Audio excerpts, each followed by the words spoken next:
بسم اللہ الرحمن الرحیم۔ کہنے لگے عبد القادر جی امی ایک سوال ہے میرا بچپن سے۔ کہا کیا؟ ایک بات بتاؤ، میں تمہیں گود میں کھلاتی تھی لیکن کبھی کبھی ایسا ہوتا تھا تم چھلانگ لگاتے تھے تو کدھر چلے جاتے تھے؟ دودھ پینے کی عمر میں کہاں جاتے تھے؟ مسکرا کے کہنے لگے ماں جب چھلانگ لگاتا تھا تو میں سورج کے اندر چلا جاتا تھا۔ ماشاءاللہ، سورج کے اندر جو لاکھوں کلومیٹر دور، لاکھوں میل دوری سے جلا دے آدمی کو، وہ سپاہ کہتے ہیں مگر میں دودھ کی عمر میں نا اس کے اندر چلا جاتا تھا۔ مسکرا کے کہنے لگے بیٹے عبد القادر اب بھی جا سکتے ہو؟ کہنے لگے ماں وہ تو بچپنا تھا، اب عبد القادر کی جوانی ہے۔ وہ بچپن تھا اب جوانی ہے، کہا جا سکتے ہو؟ کہنے لگے ماں اب سورج میں اتنی طاقت نہیں جو عبد القادر کو اپنے اندر سنبھال لے، بلکہ آج عبد القادر کا عالم یہ ہے ایسے 70,000 سورج بھی ہو تو سارے کے سارے عبد القادر کے سینے میں دفن ہو سکتے ہیں۔ ماشاءاللہ، واہ واہ۔ اور ہمارے اپنے درمیان مسلمان انہیں کتاب و سنت کا تو علم نہیں ہے، ایسی ایسی پھینکتے ہیں کہ لپیٹنے والے بھی رہ جائے۔ ابھی آپ نے کلپ سنی ہوگی کہ شیخ عبد القادر جیلانی کے بارے میں بولنے والے کو سمجھ نہیں ہے نہ سننے والا، جب پتا ہے کہ جوہلا کی محفل ہے تو لمبی لمبی پھینکتے ہیں کہ یہ اپنی ماں کی گود میں اچھل کر سورج میں چلے جایا کرتے تھے، اپنے پیٹ میں جو اپنی ماں کا دودھ ہوتا تھا اسے پچانے کے لیے، اتنی لمبی لمبی۔ تو ماں پوچھتی ہے کہ بیٹے عبد القادر جب تم چھوٹے تھے تو میری گود سے اچانک اچھل کر کہاں جاتے تھے؟ تو کہا تھا سورج میں چلا جایا کرتا تھا تاکہ میں دودھ جو پیا ہوں اسے پچا سکوں۔ تو کہا کہ بیٹے کیا اب تم بھی جا سکتے، ابھی بھی جا سکتے ہو؟ کہا کہ اماں اب سورج میں اتنی تاب نہیں کہ عبد القادر کو برداشت کر لیں، نعوذ باللہ۔ یہ کیا باتیں ہیں؟ یعنی اگر ان باتوں کے غیر مسلم کے سامنے پیش کیجئے، مسلمانوں کی بات چھوڑ دیے غیر مسلموں پیش کیجئے، اتنی لمبی تو وہ بھی نہیں پھینکتے جتنی ہمارے درمیان پھینکتے ہیں۔ یہ وہی بدعقیدگی کا نتیجہ ہے، یعنی اماموں کو پیروں کو اتنا بڑا بنا دیا جائے کہ اللہ اور اس کے رسول کی حیثیت بے معنی ہو جائے، بے حیثیت رہ جائے۔ یہی معاملہ رافضیوں کیا ہے، ان کے اماموں کو اتنی اہمیت دی گئی کہ جو اہمیت رسولوں کو نہیں ہے۔ اور یہی معاملہ آپ دیکھیں کہ مسلمانوں کے درمیان کلمہ گو مشرکین کا ہے کہ جو پیروں کو، ولیوں کو، بزرگوں کو اتنی اہمیت دیتے ہیں کہ نبی کریم صلی اللہ علیہ وسلم بے معنی بے حیثیت رہ جاتے ہیں۔ یہ کہتے ہیں کہ تم نے تو آدمیوں سے سنا ہے، آدمیوں سے دین کو لیا ہے، اور ہمارا علم سینہ بسینہ چلتا ہے، ڈائریکٹ ہمارے پر اللہ کی طرف سے پیغام آتا ہے۔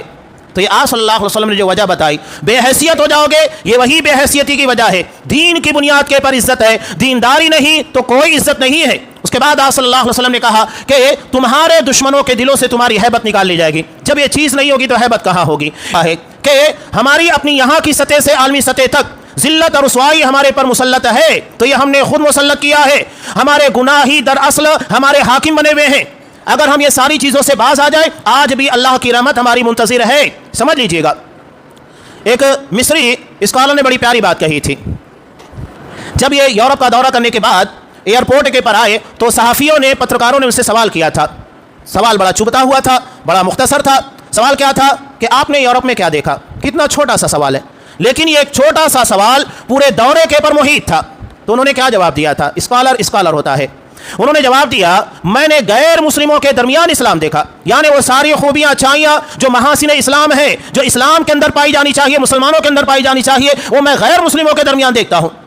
آج آپ دیکھ لیے وہ ساری خرابیاں جو غیروں کے اندر ہونا چاہیے مسلمانوں کے اندر ہے۔ جس طرح وہ پتھروں کے سامنے اپنے سروں کو ٹیکتے ہیں، مسلمان قبروں کے سامنے ٹیکتا ہے۔ عقیدے کے اندر آپ دیکھ لیے ان سے زیادہ بدتر اتنی بڑی بڑی باتیں نعوذ باللہ عقیدت کے نام کے پر بیان کر دی جاتی ہے، اللہ رحم کرے۔ یعنی اللہ تبارک و تعالیٰ کو بھی بے حیثیت بنا دیا جاتا ہے، رسول کو بے حیثیت بنایا جاتا ہے۔ یہ جو صوفیت کی بات کرتے ہیں نا، اسی بنیاد پر یہ رافضیت، یہ صوفیت حقیقت میں اسلام کی بنیادوں کو کھودنے والی ہے۔ یہ جہاں پر بھی لگتا ہے کہ ان کے امام کے اوپر کوئی آنچ آ رہی ہے، نعوذ باللہ وہ آنچ اللہ تک پہنچاتے ہیں۔ ان لوگوں کا عقیدہ ہے رافضیوں کا کہ ان کے امام کے یہاں جو پہلا بیٹا پیدا ہوگا اس کے بعد وہی امام بنے گا۔ جعفر صادق کے یہاں جب ان کی اولاد محمد اسماعیل اس کی ولادت ہوئی اور انہوں نے پیشن گوئی کر دی کہ میرے بعد میرا بیٹا امام ہوگا، لیکن ان کی اپنی زندگی کے اندر ہی اسماعیل کا انتقال ہو گیا۔ لوگوں نے اعتراض کیا کہ کیا بات ہوئی، ابھی آپ زندہ ہیں، آپ کے بیٹے کا انتقال ہو گیا؟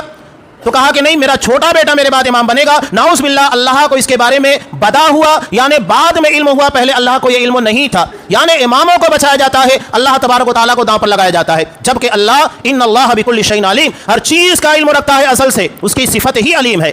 یہ صوفیت اور رافضیت بے حیثیت بے معنی مت سمجھیے، یہی دراصل ہماری طاقت، ہماری بنیادوں کو کمزور کر رہی ہے۔ ہر جگہ دشمنوں کے ساتھ یہی نظر آئیں گے۔ جب تک ہم یہ باتیں نہیں سمجھیں گے، نہ ہماری دنیا سنور سکتی ہے نہ آخرت۔ قرآن نے صاف کہا، اللہ کا وعدہ ہے، لیکن کس کے لیے؟ یعبدوننی ولا یشرکون بی شیئا، جو میری عبادت کریں گے، میرے ساتھ کسی کو شریک نہیں ٹھہرائیں گے۔ السلام علیکم۔ ویڈیو پسند آنے پر اپنے دوستوں کے ساتھ واٹس ایپ اور سوشل میڈیا پہ ضرور شیئر کریں۔